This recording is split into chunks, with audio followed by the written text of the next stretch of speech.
오늘 저와 여러분께 주시는 말씀 마태복음 25장 1절로 13절까지의 말씀입니다. 우리 제목 한번 같이 읽습니다. 제목입니다. 시작. 열처녀의 비유. 오늘 열처녀의 비유라는 제목을 가지고 함께 주의 말씀을 나누고자 합니다.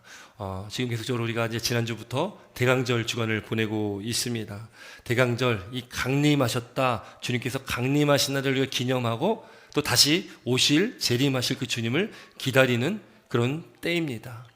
2000년 전에 하나님 예수님께서 이 땅에 초림하셨죠. 초림하셨고 이제는 약속대로 말씀대로 다시 재림하실 것이다, 다시 오실 것이다 우리에게 말씀하셨다는 거죠. 그래서 우리는 2000년 전에 초림하셨던, 지금은 하나님 보좌 우편에 앉아 계셔서 이 나라 민족을, 이 세계를 다스리시는 그 예수님을 우리가 믿는 믿음 안에 살아가야 될 것이고, 또 하나 우리가 이제 다시 오시는 재림하시는 예수님을 기다리며 소망하며 살아야 됨을 믿으시기 바랍니다. 여러분, 그래서요, 우리 과거 역사 속에 가장 위대한 일이 뭐냐면 바로 예수님께서, 하나님이신 예수님께서 이 땅에 인간의 몸을 입고 이 땅에 오신 것이 가장 위대한 일이라는 것을 믿으시기 바랍니다. 예수님께 이 땅에 오셔서 저와 여러분들 대신하셔서 십자가를 지시고 죽으셨습니다. 그러나 말씀대로 사흘 만에 부활하셨고 또 승천하셨습니다. 그리고 지금 이 우리가 살아가고 있는 지금 현재의 위대하고 정말로 감사한 일은 무엇입니까? 바로 지금 살아계신 우리 하나님께서, 우리 주님께서 우리를 다스리시고 우리와 함께 하시고 또 예수님께서 약속하신 성령을 우리에게 보내셔서 우리 안에 내주하시는 성령을 통해서 우리가 늘 인도함 받고 또 하나님께서 우리를 보호하시고 또 우리와 영원히 함께 하신다는 그 임마누엘 되신 하나님이 되어주신다는 것이 우리에겐 큰 감사이고 위대한 일이라는 거죠. 그럼 이제 앞으로 미래에 일어날 가장 위대한 일이라고 하면 어떤 일이겠습니까? 바로 예수님 다시 오시는 것입니다.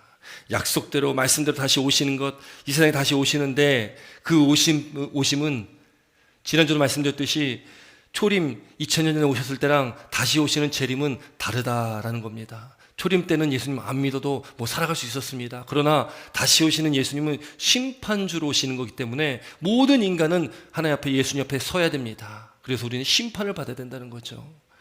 여러분, 그 심판 자리에 심판주로 오시지만 예수를 믿고 살아가는 저와 여러분들의 믿음의 삶, 또 우리는 예수님께 오시는 그날이 우리에게는 구원의 때, 축복의 때, 은혜의 때, 또 우리가 영원한 복을 누리는 그런 감사한 날인됨을 믿으시기 바랍니다. 우리는 그날을 계속 기다리고 소망하는 겁니다. 그 영원한 하나님의 나라, 그 하나님의 나라에서 우리가 예수님과 함께 영원히 왕노릇할 것이다 라고 요한계시록에 기록되어 있는데, 우리가 예수님과 함께 영원히 왕노릇하면서 그 영생의 복을 누리는 것, 그것이 바로 우리의 소망이고 우리의 기다림이라는 거죠. 여러분, 그러므로 예수님 오신다, 지금 종말이야 하면 두려워하지 마시기 바랍니다. 우리는 두려워하는 존재가 아니라 우리는 감사하고 기뻐해야 될 존재라는 거죠. 예수님 오시면 우리는 기뻐함으로 기다려야 된다는 겁니다. 예수님께서 우리에게 오시고 또 다시 오신다 약속하신 주님께서 지금 이 순간에도 우리 안에 내주하시고 우리와 함께 하시는 살아계신 하나님이십니다. 우리들도 살아서 역사하시는 그 주님을 바라보고 나아가시길 주 이름으로 축원합니다. 사도행전 1장에 보면요, 사도행전 1장에 예수님께서 이제 십자가에 달려 죽으시고 사흘 만에 부활하셨습니다. 죽은 자 가운데서 다시 사셨죠. 그 부활하신 후에 40일 동안 다시 이 땅에서 제자들에게 나타나셨습니다. 그 제자들에게 나타나셔서 제자들에게 하신 말씀이 뭐냐면 하나님의 나라에 대한 일들을 가르쳐 주셨거든요. 천국에 대한 말씀들을 제자들에게 나누셨습니다. 그러면서 이 사도행전 1장에 보면은 이 예수님께서 약속하신 것, 아버지께서 약속하신 것을 기다려라 라면서 제자들에게 명령하시면서 이 예루살렘에서 떠나지 말고 기다리라는 거죠. 그러면 몇 날 안 되어서 너희들에게 성령의 세례를 줄 것이다, 너희들 받을 것이다 이렇게 말씀하셨습니다. 제자들이 그 말씀을 믿고 기다렸습니다. 그런데 그때에 이 제자 중에 예수님께 궁금해가지고 이렇게 물은 사람이 있었어요.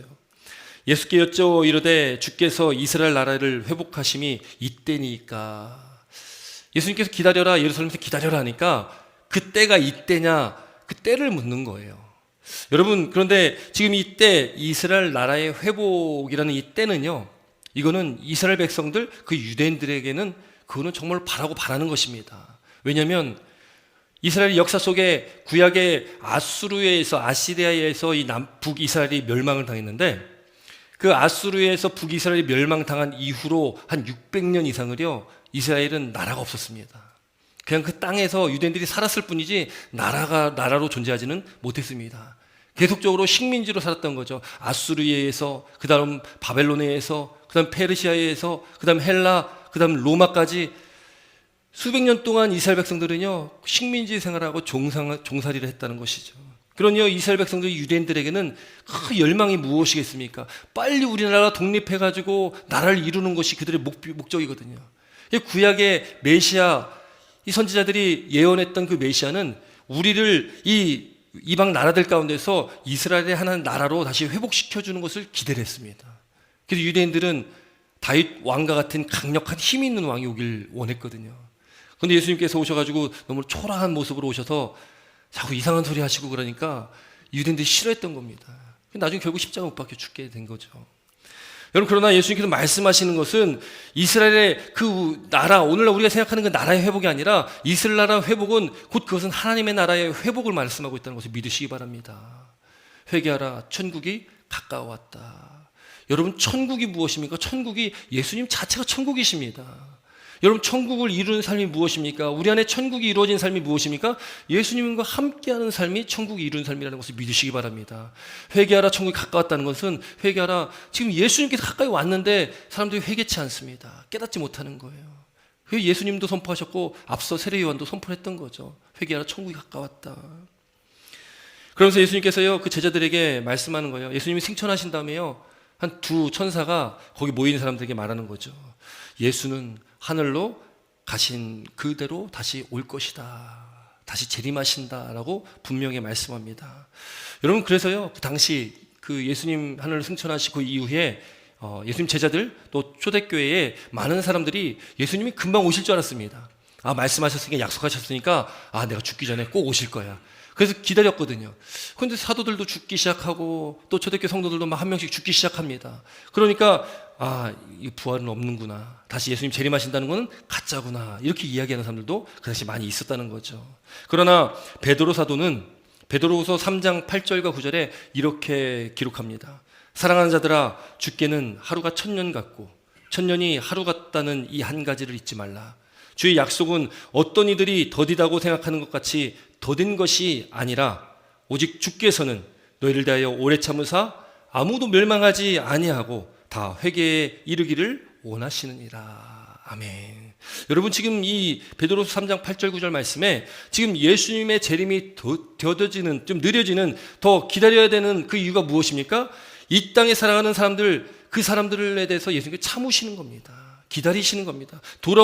회개하고 돌아오기를, 멸망의 자리에 있지 않고 회개하여 구원의 자리, 영생의 자리에 있기를 예수님께 지금도 기다리시는 거예요. 죽기는 하루가 1000년 같고 1000년이 하루 같다는 거죠.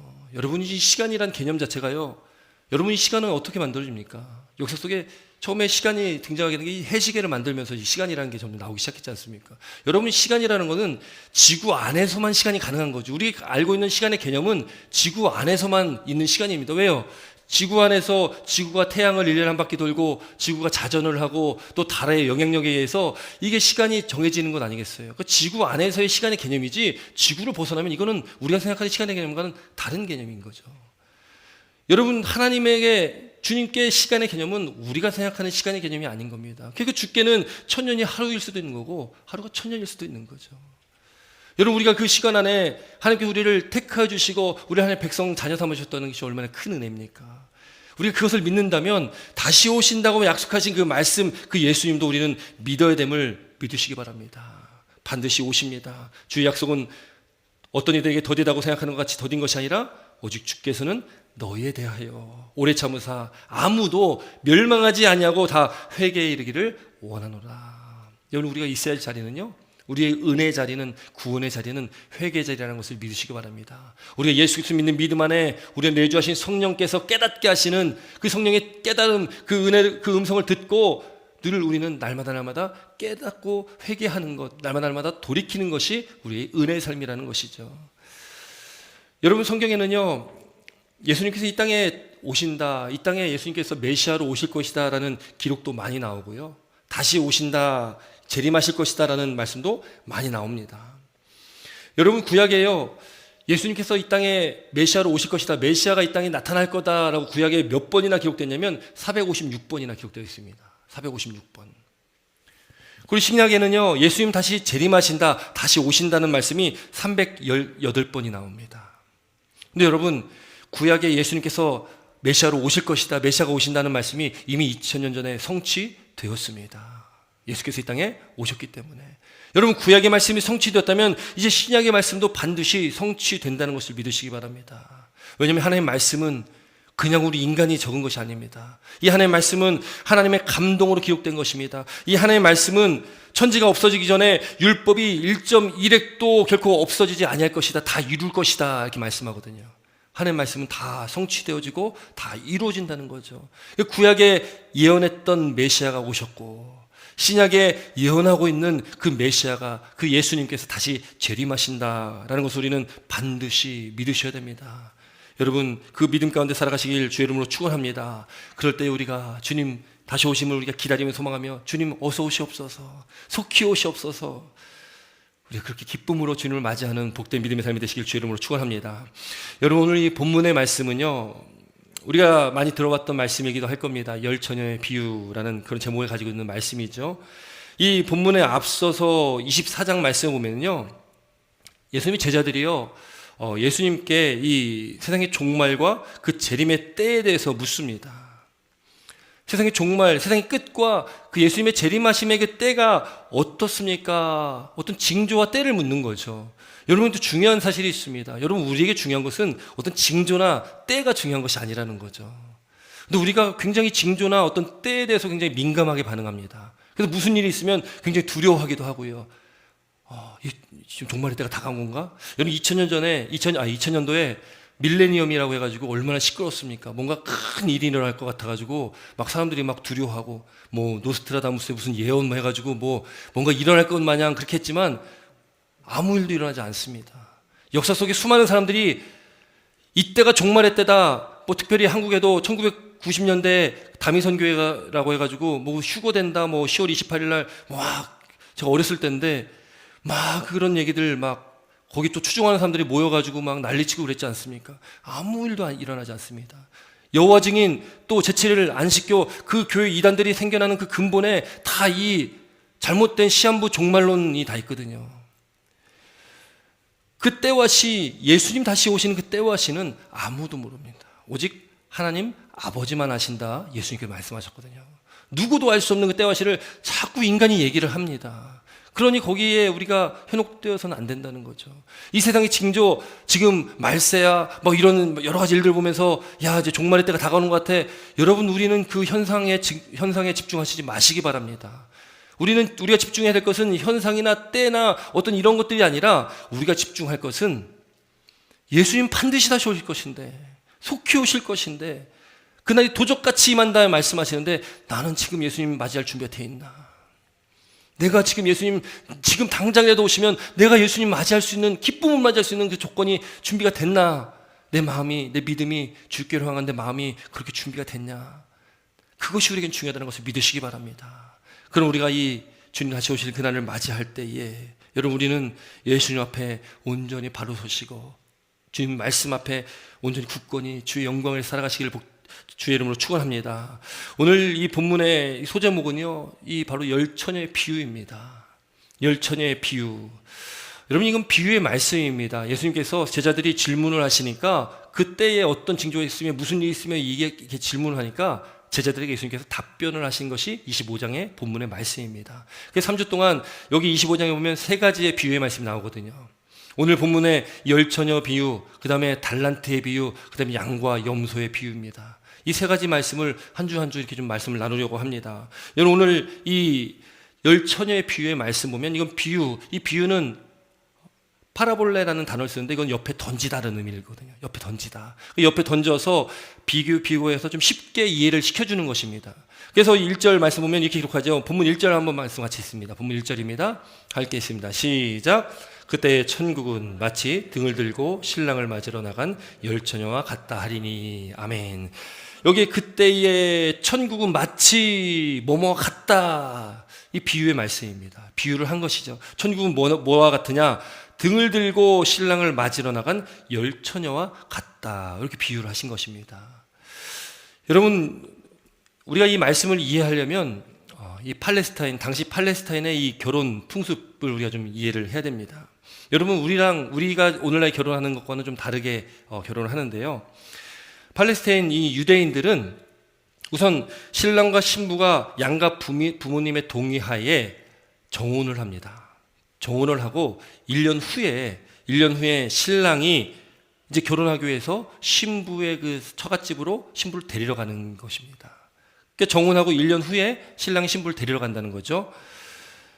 그때에 우리는 오늘날에 낮에 결혼을 하지만 이 유대인들은 항상 밤에 결혼합니다. 그래서 오늘 본문에 이 결혼에 대한 어떤 그런 이야기인데 등불 밤에 대한 이야기가 나오는 것이 그 문화 때문에 그렇습니다. 거기에 문화에서는 밤에 결혼을 하기 때문에 그렇습니다. 밤중에 신랑이 신부를 데리러 가는 것이죠.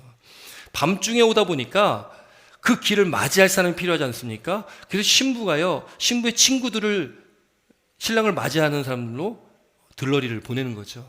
그래서 신부의 그 친구들이 등불을 들고 신랑을 맞이하러 가는 것입니다. 그런데 중요한 것은 신랑이 언제 올지를 말을 안 해준다고 그래요. 그러니까 이 신부의 친구들은 항상 가가지고 신랑이 언제 오나 그냥 계속 기다리고 있는 거죠. 등불 들고 그냥 기다리고 있는 것입니다. 여러분, 그렇게 신랑이 이제 신부를 만나고 신부와 함께 다시 이제 신혼집으로 돌아가게 되는 것이 이 팔레스타인의 결혼 풍습입니다. 그 이야기를 생각하시고 오늘 말씀 보면 조금 더 이해가 좀 쉬우실 것입니다. 여러분, 신랑이요, 때가 되어서 캄캄한 밤중에 자신의 친구들과 함께 옵니다. 어느 정도 가까이 왔을 때 그 친구들이 신랑이 왔음을 크게 소리쳐서 알리거든요. 그러면 그 등불을 든 친구들이 가서 맞이하는 것입니다. 여러분, 오늘 본문에는요 1절에 2절부터 이렇게 기록하고 있죠. 2절부터 5절까지 말씀 한번 같이 읽습니다. 2절부터 5절입니다. 본문 2절부터 5절입니다. 함께 읽습니다. 시작. 그 중에 5은 미련하고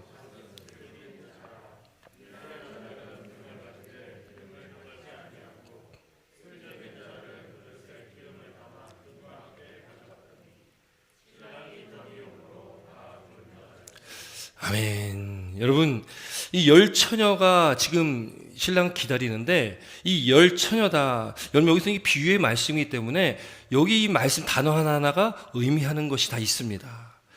여러분, 지금 열 처녀가 신랑을 기다리는데 그 신랑은 누구냐면 바로 예수 그리스도를 말하는 겁니다. 그 신랑을 기다리는 열 처녀가 있다. 저는 어렸을 때 이 열 처녀가요 신부 친구인지 모르고 예수님 10명하고 결혼하실까 그런 생각도 해봤습니다. 근데 친구입니다. 신부의 친구 10명이에요. 신부의 친구 10명은 뭘 의미하냐? 여러분, 10이라는 숫자가요, 이 유대인들에게는 정족수거든요. 어떠한 여러 사람이 합의할 때에 어떤 의결할 때 필요한 최소한의 인원이 10명입니다. 그 10명이 있는 거예요. 근데 10명이라는 그 숫자는 그래서 성경에서도 10명이라고 하면은 모든 것을 포함하는 숫자를 의미합니다. 그 10명의 처녀라고 한다면 이 신랑을 기다리는 그 처녀는 누구냐면 바로 이 시대에 예수 그리스도를 믿는 모든 사람들을 얘기하는 거예요. 그 10명의 처녀는 바로 저와 여러분들 말하는 겁니다. 저와 여러분들이 바로 그 10명의 처녀라는 거죠. 그 10명의 처녀, 근데 공통점이 있어요. 10명의 처녀의 공통점은 뭐냐면 그들이 다 등을 가지고 있다. 등을 가지고 있습니다. 그리고 그들은 또 다 신랑을 맞이할 기쁨이 있습니다. 내가 결혼한 건 아니지만 그 신랑을 맞이하는 기쁨이 있어요. 또 10명은요 신랑 오는 것이 더뎌지니까 다 졸았습니다. 이 공통된 특징입니다. 근데 다른 것이 있습니다. 다른 것이 무엇입니까? 다른 것은 딱 하나예요. 다른 것은 뭐냐면 5명은 기름을 준비했고 5명은 기름을 준비하지 않았다는 거예요. 오늘 본문에는요 슬기로운 자, 지혜 있는 자가 기름을 준비했다고 하고 미련한 자를 기름을 준비하지 못한 자라고 나눕니다. 이 5명은 준비하고 5명은 기름을 준비하지 못했다는 거죠.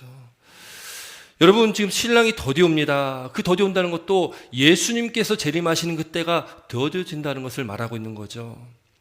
그리고 이제 신랑을 맞이하고 이제는 신부와 함께 들어갈 그 혼인잔치, 그 혼인잔치는 바로 저와 여러분이 들어가야 할 하나님 나라를 상징합니다. 우리가 그러니까 예수님과 함께 우리는 하나님 나라에 가는 거죠. 그 천국 잔치에 저와 여러분들이 초대된 것입니다. 그런데 중요한 것은 10명의 처녀, 10명의 처녀가 다 들어가지 못했다는 것을 오늘 말씀을 하고 있는 거죠. 5명은 기름을 준비했고 5명은 기름을 준비하지 못했다. 여러분, 여기서 중요한 것은 바로 이 기름입니다. 기름. 그 5명을 차이를 두는 지금 기름이 중요한데, 그럼 이 기름이 무엇이냐? 기름이 무엇이기에 5명 기름 준비한 사람에게는 슬기롭다 하고 기름을 준비하지 않은 자들에게는 어리석다, 미련하다 얘기할까? 여러분, 기름에 대해서 여러 가지 의미를 둡니다. 그러면서 기름은 성령이다 라고 이야기하기도 합니다. 물론 성령도 맞을 수 있고요, 기도라고 할 수도 있고 여러 가지 의미를 둘 수 있겠지만, 여러분, 기름이 무엇일까라고 생각할 때 이 기름이라는 것은요, 마지막 때의 심판의 자리를 구분짓는 그 기준점이 되는 게 기름 아니겠습니까? 기름이 있냐 없냐가 구분되어지는 그 기준점이 되어진다는 거죠. 마지막 때에 기름을 준비했다면 기쁨으로 신랑을 맞이할 수가 있고, 기름을 준비하지 못했다면 그 기쁨으로 신랑을 맞이하지 못하는 겁니다. 또 기름이 준비되었다면 천국 잔치에 들어갈 수 있지만, 기름이 준비되어지지 못했다면 천국 잔치에 들어가지 못한다는 것을 말하고 있는 거예요. 기름이 준비되었다면 영생의 복을, 주님과 함께 영원히 왕노릇하는 그 영생의 복이 우리 주어지지만, 기름이 준비되어지지 못했다면 멸망의 자리로 가는 겁니다. 여러분이 10명이 우리 모두를 얘기한다 그러면, 우리 모두 가운데 기름을 준비한 자가 있다면 기름을 준비하지 않은 자도 반드시 있다는 것을 기억해야 됩니다.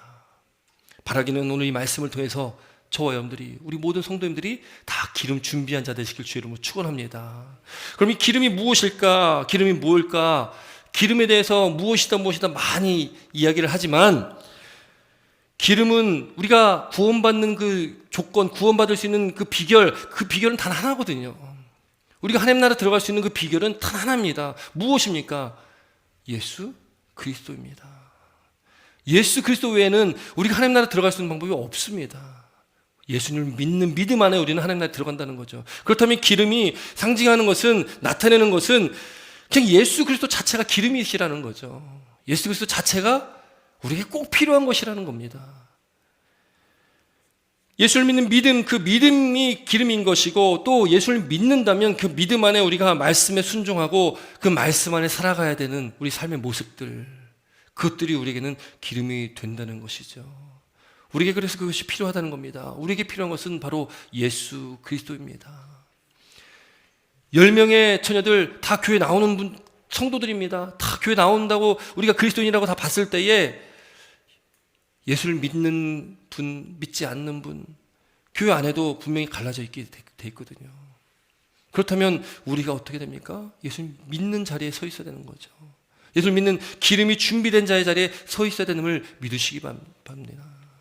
믿음은 들음에서 나며, 들음은 그리스도의 말씀으로 말미암느니라. 우리 하나님의 말씀을 들을 때에 하나님께서 이렇게 믿음을 주시는 겁니다. 그 믿음 가운데 우리가 그 기름을 가지고 우리가 그 천국 잔치에 참여할 수 있게 된다는 것을 믿으시기 바랍니다. 여러분, 본문 6절부터 10절까지 한번 같이 있습니다. 6절부터 7절입니다. 10절 함께 있습니다. 시작.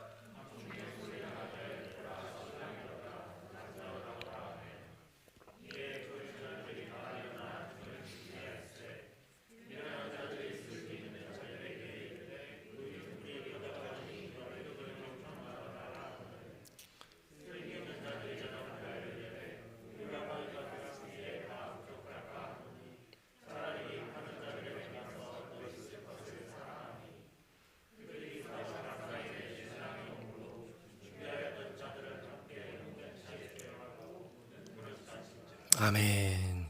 우리가 6절 말씀 보면요, 밤중에 밤에 소리가 있다. 무슨 소리입니까? 신랑이 왔다라는 거죠. 신랑이로다. 친구들이 외치는 겁니다. 이제 가까이 와서 외칩니다.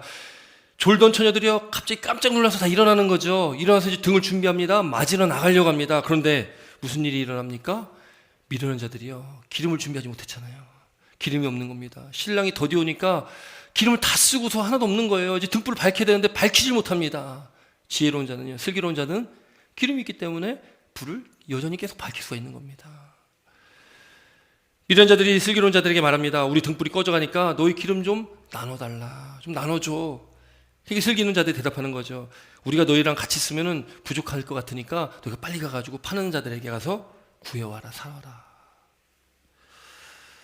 여러분, 이게 그 일상으로 그냥 현실의 삶에서 우리가 이 말씀을 보면은, 이 슬기로운 자들 보면은, 야, 저 인정머리 없는 저 5명 좀 나눠줘도 될 걸, 조금 나눠줘서 같이 좀 맞으면 얼마나 기쁠까? 왜 저렇게 인정머리 없이 나눠주지 않고 저럴까? 여러분, 근데 이 말씀은 비유의 말씀이라는 것을 믿으시기 바랍니다. 비유의 말씀이기 때문에 우리가 오늘 이 말씀 가운데 우리에게 주시는 의미를 반드시 깨달아야 된다는 거죠. 왜 나눠주지 않았을까? 왜 저렇게 인정머리 없어 보이게 저럴까? 여러분, 구원은요, 어느 누구의 도움으로 구원받는 것이 아닙니다. 구원은 오직 내 믿음 가지고 구원받는 겁니다. 아무리 부모님이 열심히 예수님을 믿어도 자녀는 예수님 안 믿으면 구원받지 못하는 거죠. 기름 부어준다고 천국잔치 들어갈 수 있는 것이 아닙니다. 천국잔치는 오직 준비된 자, 그 스스로가 준비되어 있으면 들어가는 것이고요. 준비되지 못하면 누구에게 꺼서 누구 힘으로 들어갈 수 없다는 것을 말씀하고 있는 것입니다. 여러분, 처녀들이 뭐라고 합니까? 주여 주여 우리에게 열어주소서. 문이 닫혔습니다. 슬기로운 자는 그 5명은 신랑을 기쁨을 맞이해서 천국잔치에 들어갔어요. 근데 문이 닫혔다. 여러분, 예수님 재림하시는 때는, 재림하시면 그때는 문이 닫힌 때예요. 초림 때는, 그때는 살 수도 있었어요. 예수님 몸 안 믿어도 살 수 있었습니다. 여전히 예수님 안 믿고 살아가는 수많은 사람들이 있습니다. 그러나 재림의 때는 문이 닫히는 겁니다. 기회가 없어요. 기회는 지금 우리에게 주신 것입니다. 지금 우리가 살아가고 있는 이 삶이 기회입니다. 우리 인생이 언제 끝날지 모르지 않습니까? 우리가 언제 죽을지 누가 알겠습니까? 1분 후에, 5분 후에, 10분 후에, 1년 후에, 10년 후에 죽을지 누가 알겠습니까? 우리 인생은 참 험한 존재 아니겠습니까? 그 우리 한치 앞을 모르는 우리 인생길 가운데 예수님 재림하신 그때가 마지막 때, 심판의 때이기도 하지만 우리가 이 세상에서의 삶이 끝나는 때, 우리가 죽는 그날, 그 순간, 그때가 우리에게 종말의 때고 심판의 때라는 것을 믿으시기 바랍니다. 우리는 누구나 다 하나님 앞에 심판의 자리에 서야 된다는 것을 우리는 기억해야 된다는 거죠. 그럼 내가 지금 살아가고 있는 지금 이 순간, 오늘 지금 현재 내가 지금 하나님 앞에 어떻게 살아가야 될까? 우리는 고민해야 되는 것이죠. 우리들 하나님 말씀 앞에 우리는 바로 서 있어야 됩니다. 아유, 하나님, 예수님 아직 오시지 않을 거야. 좀 더 있다 오셔야지. 벌써 오시면 억울해서 안 되지. 이렇게 돈도 있는데, 이렇게 건강도 있는데 나중에 조금 있다 오셔야지. 이럴 마음 가져봐야 소용없다는 거죠. 예수님 기다려주시지 않습니다. 오시면 끝나는 겁니다. 닫히는 때라는 것을 우리는 반드시 깨달아야 된다는 거죠. 그들이 말합니다. 이 미련한 5처녀가 주여 주여 우리에게 열어주소서. 그러나 이미 때는 늦었습니다. 마태복음 7장 21절에 예수님이 이렇게 말씀합니다. 나더러 주여 주여 하는 자마다 다 천국에 들어갈 것이 아니나 다만 하늘에 계신 내 아버지의 뜻대로 행하는 자라야 들어가리라. 그럼 천국에 들어가는 거는요, 하나님 아버지의 뜻대로 행하는 자입니다. 그러니까 주의 말씀대로 행하는 사람, 주의 뜻대로 행하는 자가 천국에 들어간다는 거죠. 교회 나와서 예배드린다고 그게 끝이 아니라는 거, 그게 다가 아니라는 겁니다. 우리가 얼마나 주님 오실 날을 기다리며 그런 마음을 가지고 주님을 사랑하며 그렇게 섬기며 주 앞에 말씀에 순종하며 복종하며 살아가고 있는가, 그것이 우리에게 중요하다는 것을 믿으시기 바랍니다. 여러분, 하나님의 뜻이 무엇입니까? 하나님을 사랑하고 내 이웃을 나 자신같이 사랑하는 것, 그것이 온 선지자와 율법의 강령이다. 하나님 사랑과 이웃 사랑입니다. 내가 너희를 사랑한 것처럼 너희도 서로 사랑하라. 이 사랑이라는 것이 성경 말씀의 핵심이거든요. 그 사람의 사랑을 대표적으로 그 사랑이 무엇이다를 보여주신 것이 예수님이십니다. 그렇기 때문에 하나님의 뜻은요, 하나님 말씀을 따르는 것은 하나님을 먼저 가장 사랑하고 내 이웃을 나 자신같이 사랑하는 것, 그것이 하나님의 뜻이라는 것을 믿으시기 바랍니다.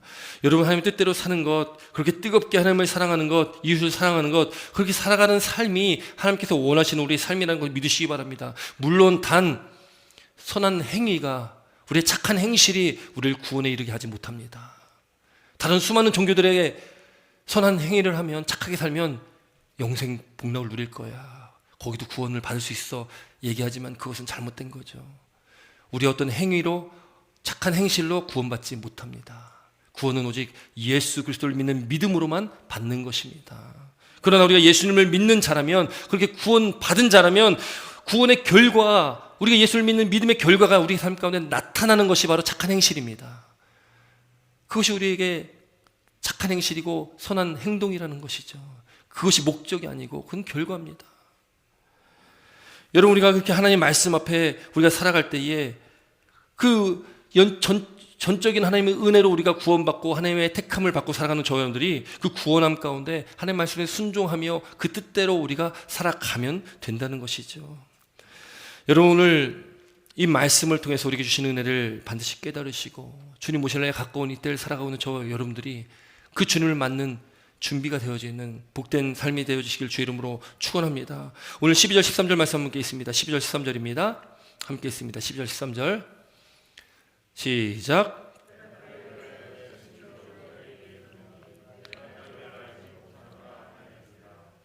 그중 깨어있으라 너희는 그날과 그때를 알지 못하느니라. 아멘. 사랑하는 성도 여러분, 저와 여러분들이 정말 반드시 주님 다시 이 땅에 오실 때에 우리가 주님 앞에 설 때에 잘했다, 착하고 충성된 종아, 그런 칭찬받는 저와 여러분 되시길 주의 이름으로 축원합니다. 우리가 주 앞에 섰을 때에 주님의 그 넓은 품 안에 우리가 기뻐 안기는 그런 은혜가 우리가 느낄 주의 이름으로 축원합니다. 여러분, 만약에 난 그럴 수 없을 것 같아, 나는 뭔가 벌 받을 것 같아, 심판받을 것 같아, 그런 마음이 조금이라도 있다면 오늘 정말 주께로 돌이키는 은혜가 있길 주의 이름으로 축원합니다. 주님께서 오늘도 여러분들 초청하십니다. 초대하십니다. 또 오늘도 주님께서는 두 팔 벌려 여러분들을 안아주시기 위해서 그 두 팔을 벌리고 있다는 것을 우리는 늘 기억해야 된다는 거죠.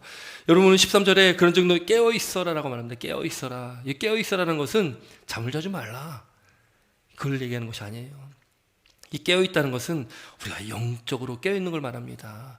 우리 영적으로 깨어서 주님 오실 날을 기다리는 그 우리 삶, 그 모습을 말하고 있는 거죠. 너희가 그날과 그때를 알지 못한다. 그날과 그때를 알지 못하니까 우리는 어떻게 합니까? 항상 준비된 자로 있어야 된다는 거죠. 그것이 오늘 본문에 말하는 슬기로운 다섯 처녀, 기름을 준비한 다섯 처녀입니다. 항상 준비가 되어 있는 거죠. 언제 오셔도, 내일 오셔도, 지금 오셔도 나는 준비가 되어 있습니다. 그게 슬기로운 다섯 처녀라는 것입니다. 바라긴 저와 여러분들의 믿음의 삶이 항상 깨어있는, 준비되어 있는 그 모습으로, 그 믿음으로 나아가시길 주 이름으로 축원합니다. 여러분, 우리를 통해 하나님께서 귀한 은혜, 사랑을 베풀어 주십니다. 날마다 임만을 대신 하나님, 영원히 우리와 함께 하신다 약속하셨습니다. 약속은 믿으면 되는 거거든요. 믿지 못하면 어떡합니까? 제가 아이들하고 이렇게 있다가 아이들에게 뭐 이제 좀 잘하고 그러면 뭐 사준다 이렇게 약속하잖아요. 그럼 아이들이 맨날 물어요. 아빠 언제 사줄 거야? 아빠 언제 사줄 거야? 조금 이따 사줄게. 아빠 언제 사줄 거야? 몇 차례, 수없이 많이 묻습니다. 오늘 좀 바쁘니까 내일 사줄게. 그 내일이 또 내일 되고 자꾸 여러분, 근데요, 약속은 믿는 거잖아요. 아이들은 믿는 거거든요. 믿지 않으면은 왜 아빠 언제 사줄 거라는 말을 합니까? 하지 않죠. 근데 아빠가 사줄 거를 아니까 얘는 믿음이 있으니까 빨리 갖고 싶으니까 자꾸 조르는 거 아니에요? 조르는 거. 여러분, 우리가 하나님 앞에 나아가는 우리 모습이 그런 모습입니다. 우리 믿음이 있다면 하나님 앞에 우리는 늘 기도하며 간구하며 나아가는 겁니다. 하나님 앞에 우리가 간구하며 구하며 나아갈 때 하나님께서는 우리를 사랑하시는 그 하나님의 그 사랑이 우리를 지키시고 도우시고 우리와 함께 하시는 그 하나님의 사랑이 넉넉하게 풍성하게 우리에게 부어주신다는 것을 믿으시기 바랍니다. 그 은혜와 사랑이 날마다 우리 삶 가운데 있고 그 은혜와 사랑을 경험하면서 우리가 늘 깨어 준비된 자로서 주님 이 땅에 다시 올 때에, 우리가 주 앞에 갈 때에 우리가 정말 착하고 충성된 종이 되어서 하나님 앞에 감사와 기쁨과 찬양 올려드리는 복된 믿음의 삶이 되시기를 주 이름으로 축원합니다. 기도드리겠습니다.